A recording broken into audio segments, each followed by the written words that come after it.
maka jadikan Al-Fatihah sebagai zikir dalam keseharian kita masing-masing. Jadikan Al-Fatihah itu sebagai zikir dalam keseharian kita. Jadikan Al-Fatihah itu menjadi bacaan dalam setiap aktivitas kita. Maka hanya dengan mengingatku dan menyebut namaku, maka di situ engkau dapati ketenangan di dalam hatimu. Itu pula yang Allah sampaikan dalam Quran surat Al-Ahzab. Pada ayat ke-41 Allah berfirman, Ya ayyuhalladzina amanu udhkurullaha dzikran katsira. Wahai orang-orang yang beriman, banyak-banyaklah mengingat dan menyebut nama Allah Subhanahu wa ta'ala. Dan banyak ayat-ayat lain yang menganjurkan kita untuk tidak pernah lepas dari mengingat Allah Subhanahu wa ta'ala. Makanya ketika Allah menyuruh kita Bapak kaum muslimin, menyuruh kita untuk selalu mengingatnya, menyuruh kita untuk selalu menyebut namanya, maka apakah keutamaan andai-andai kita selalu mengingat kepada Allah? Di dalam Quran Al-Ahzab ayat 35 Allah katakan, orang-orang yang berzikir mengingatku, laki-laki ataupun perempuan, a'adda lahum maghfiratan wa ajran azima, kata Allah, maka ia akan dapati ampunan dosanya dariku dan akan kuberi ia pahala yang sangat besar, kata Allah. Menariknya Bapak kaum muslimin, di dalam Quran ini ada dua istilah. Yang pertama ada azim dan yang kedua ada kabir. Yang azim diartikan dengan besar, kabir pun diartikan dengan besar. Tapi Allah menyebut orang-orang yang berzikir ini dengan istilah azim, bukan kabir. Apa bedanya antara azim dengan kabir? Kalau kabir besar, nikmat Allah beri, tapi tidak semua nikmat Allah berikan. Tapi kalau kalimatnya azim, semuanya nikmat Allah berikan. Ia dijanjikan masuk ke dalam surga. Ia dapati sungai-sungai sebagai kenikmatan dalam surga. Dibangunkan rumah dalam surga. Bahkan yang paling dahsyat, mereka juga mendapati ridhanya Allah Subhanahu wa ta'ala. Inilah janji Allah bagi orang-orang yang kemudian mau mengingat Allah sebanyak-banyaknya. Orang-orang yang mau berzikir kepada Allah sebanyak-banyaknya, Allah berikan nikmat itu keseluruhannya. Bahkan ridhanya Allah turunkan juga kepada hamba-hamba itu. Buka juga nanti dalam hadis Nabi dari Abi Hurairah, Nabi pernah bersabda, sabakal mufaridun, kata Rasulullah. Maka para sahabat bertanya, apakah makna mufaridun itu ya Rasulullah? Makna mufaridun itu Bapak dan Ibu, ada orang nanti di dalam surga yang mana kelasnya atau posisinya di dalam surga berada di posisi yang paling depan di dalam surga. Atau istilahnya orang-orang ini akan masuk ke dalam surga di bagian VIP-nya, kata Rasulullah. Maka siapa mereka orang-orang yang berada paling depan nanti di dalam surga? Menyebutlah Rasul di kala itu, adz-dzakirunallaha katsiran wadz-dzakirat. Mereka orang-orang yang selama hidupnya banyak berzikir dan mengingat Allah Subhanahu wa ta'ala. Makanya nampak bagi kita Bapak dan Ibu bahwa zikir ini adalah ibadah yang bersifat tidak ada kaitannya dengan waktunya. Kalau kita salat ada waktunya, puasa ada waktunya, semua ibadah lain ada waktunya. Tapi zikir, kata Allah, kapanpun dan dimanapun engkau bisa mengingat dan menyebut nama Allah Subhanahu wa ta'ala. Inilah yang diperintahkan dan dianjurkan kepada kita untuk banyak-banyak berzikir kepadanya. Maka muncul pertanyaan, apakah yang dimaksud dengan banyak berzikir itu? Wa qala Ibnu Abbas radhiyallahu anhuma, berkatalah Abdullah bin Abbas, maksud dari banyaknya berzikir itu, kata beliau, orang-orang yang sepanjang hidupnya dan aktivitasnya maka diisi dengan zikir kepada Allah. Selesai salat ia berzikir, ketika pagi petang ia berzikir, bangun dari tempat tidur ia berzikir, ketika akan tidur ia berzikir, keluar rumah ia berzikir, masuk rumah pun ia juga berzikir, kata Allah. Maka orang-orang yang seperti inilah kategori orang-orang yang banyak berzikir kepada Allah Subhanahu wa ta'ala. Tapi ada satu hal yang mesti kita biasakan. Apa yang mesti kita biasakan? Maka jadikan Al-Fatihah sebagai zikir dalam keseharian kita masing-masing. Jadikan Al-Fatihah itu sebagai zikir dalam keseharian kita.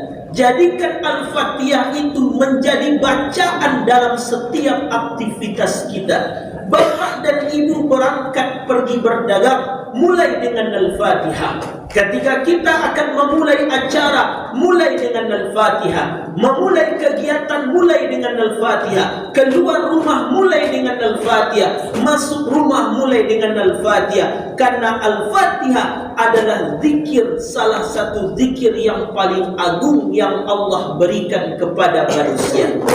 Tetapi kadang kita melihat hari ini, ada satu kajian di YouTube yang mengatakan, waktu itu seseorang ini membuka acara dengan membaca Al-Fatihah. Sering kita dapati di tempat kita, setiap memulai acara, agar berkahnya acara ini, marilah kita buka dengan membacakan Al-Fatihah.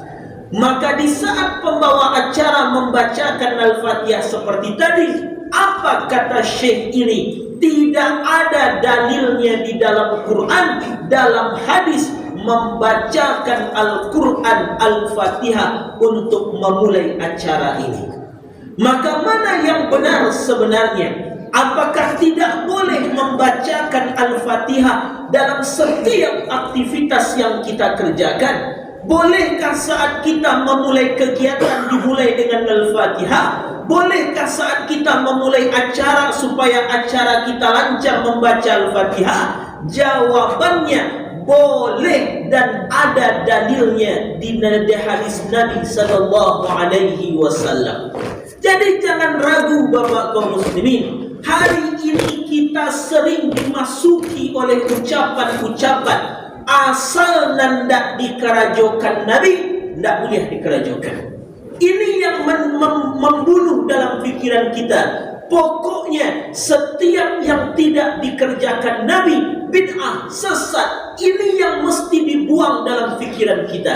Karena banyak sahabat Nabi, ulama-ulama salafus saleh dulu mengerjakan sesuatu, tapi tidak pernah Nabi mengerjakan hal tersebut. Nanti akan kita gambarkan apakah yang tidak dikerjakan Nabi itu tidak boleh dikerjakan. Ini yang terjadi hari ini.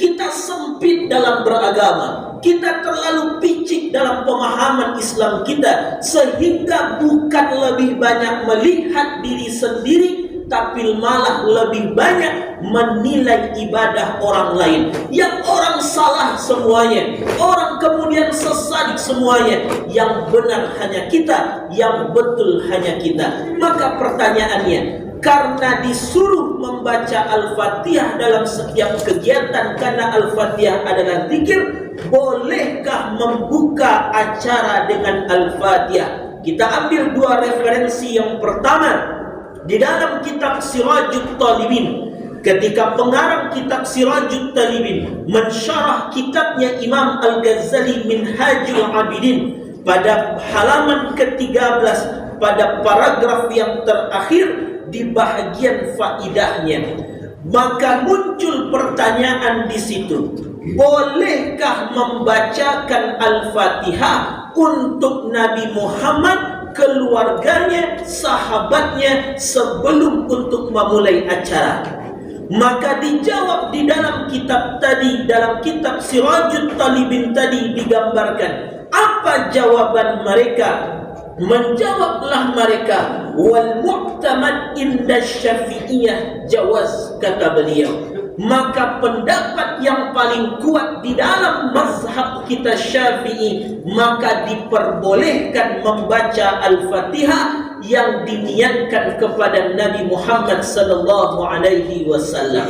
Tapi itu kan dalil ulama. Mana hadisnya? Ambil dalam hadis Nabi di dalam kitabnya Imam An-Nasai pada bab tentang fadlu Fatihatil Kitab, keutamaan membaca Al-Fatihah. Hadisnya dinilai sahih oleh para ulama. Apa hadisnya? Jibril datang kepada Nabi Muhammad, maka Jibril berkata, "Absyir bin Nuraini, wahai Rasulullah, kabarkan kabar gembira ini kepada umat-umatmu, wahai Muhammad." Kenapa ya Rasulullah? Karena engkau diberi dua cahaya, yang dua cahaya ini tidak pernah diberi kepada umat dan nabi-nabi sebelummu, kata Jibril. Apa dua cahaya itu, wahai Jibril? Kata Rasul, dua cahaya itu yang pertama surat Al-Fatihah, dan yang kedua akhir dari surat Al-Baqarah, kata Jibril. Apa keutamaannya? Disebutlah kemudian oleh Nabi, lam taqra harfan minhuma illa u'tiyatahu. Maka orang yang membaca Al-Fatihah ataupun akhir dari surat Al-Baqarah, maka ia baca bacaan tadi, melainkan Allah akan beri apa yang ia inginkan, kata Rasulullah. Nampak dari hadis, ketika kita memulai acara, mudah-mudahan sebelum acara kita mulai, supaya berkah lancarnya acara kita buka dengan membacakan bismillah. Bolehkah? Ini dalilnya hadis Rasulullah.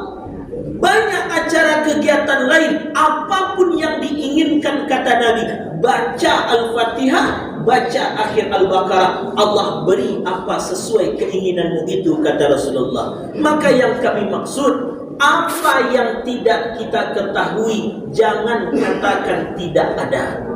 Apa yang belum kita pahami, jangan katakan tidak ada dalilnya.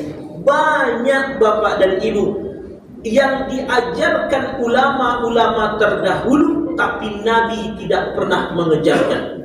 Dulu ada seorang raja. Raja ini biasa memimpin perang. Suatu ketika ia memimpin salat berjamaah. Sejak subuh ayat yang dibacanya Al-Ikhlas, zuhur yang dibacanya Al-Ikhlas, asar, maghrib, isya, semua ayat itu yang dibacanya Al-Ikhlas.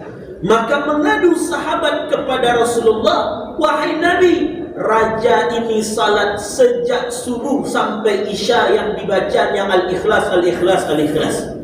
Salahkah ya Rasulullah, sementara engkau tidak pernah mengajarkan itu? Maka datang Rasulullah bertanya, wahai raja, kenapa engkau membaca Al-Ikhlas dalam setiap salatmu? Menjawab raja tadi, inni uhibbuha, aku cinta dengan surat Al-Ikhlas itu ya Rasulullah. Apa kata Rasulullah? Apakah Nabi mengatakan engkau sesat? Apakah Nabi mengatakan engkau bid'ah, engkau masuk neraka? Tidak. Tapi Nabi berkata, hubbuka iyyaha yudkhilukal jannah. Karena kecintaanmu kepada surat Al-Ikhlas itu membuat engkau masuk ke dalam surga, kata Rasulullah. Pernahkah Nabi membaca 5 salat Al-Ikhlas saja sejak pagi sampai malam? Tidak pernah. Tapi raja ini mengerjakan. Ambil pula kemudian akan Asma binti Abi Bakar, anak perempuan dari Abu Bakar. Apa kata Asma binti Abi Bakar? Siapa yang membaca Al-Fatihah setelah Jumat, Allah akan pelihara ia sampai Jumat berikutnya. Adakah Nabi mengajarkan? Tidak. Ambil pula akan ungkapan Abu Sa'id Al-Khudri, ketika beliau lewat di satu daerah, beliau obati orang gila dengan membacakan Al-Fatihah.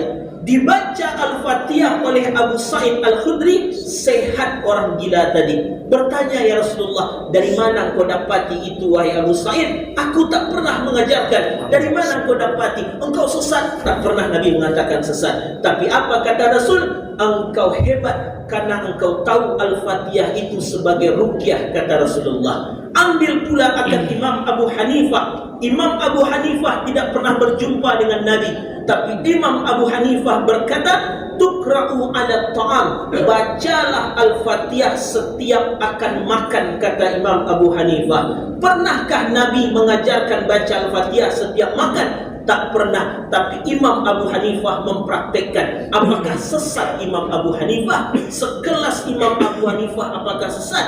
Imam Malik mengatakan, tukra'u inda safar, bacalah Al-Fatihah tak kala engkau memulai perjalanan. Pernahkah Nabi mengajarkan? Tak pernah. Apakah sesat Imam Malik? Ambil lagi Imam Ibn Taymiyah. Ketika Imam Ibn Taymiyah di dalam kitabnya setelah salat subuh merutinkan membaca Al-Fatihah sampai matahari terbit. Pernahkah Nabi mengajarkan? Tak pernah. Apakah Ibn Taymiyah sesat? Ambil pula Imam Ibn Qayyim Al-Jauziyah. Ketika beliau akan mulai belajar maupun mengajar, beliau mulai dengan Al-Fatihah. Apakah ulama-ulama dulu itu sesat? Maka yang ingin kami sampaikan, Al-Fatihah ini zikir. Niatkan untuk yang baik-baik setiap aktivitas kita, maka Allah beri sesuai dengan keinginan kita. Jangan sibuk menfonis ini tak ada dalilnya, ini Nabi tak pernah mengajarkan. Pertanyaannya, sudah seberapa banyakkah hadis Nabi yang kita baca? Jangan-jangan ketidaktahuan kita malah membuat kita celaka nanti ketika di akhirat, karena kita tidak tahu, tapi malah menvonis saudara kita sesat dan sebagainya. Maka isilah hari-hari ini dengan zikir, khusus dengan Al-Fatihah. Isilah setiap aktivitas dengan Al-Fatihah. Mulai apapun, mulai dengan Al-Fatihah. Sebagai penutup, kami ambil ungkapan dari ulama, jika yang kosong adalah akal, maka isilah dengan ilmu. Tapi jika yang kosong adalah hati, maka isilah dengan zikir. Bahwa Buya Hamka juga pernah berkata, ujung akal adalah fikir, tapi pangkal agama adalah zikir kepada Allah Subhanahu wa Ta'ala. Maka zikir, mudah-mudahan ayat yang sering kita baca, fadhkuruni adzkurkum, ingat aku pun akan ingat kepadamu, kata Allah. Mudah-mudahan bermanfaat, terlebih bagi kami yang menyampaikan. Al-Fakir ad-da'i fillallah, Allahumma salli ala sayyidina Muhammad wa ala sayyidina Muhammad. Assalamualaikum warahmatullahi wabarakatuh.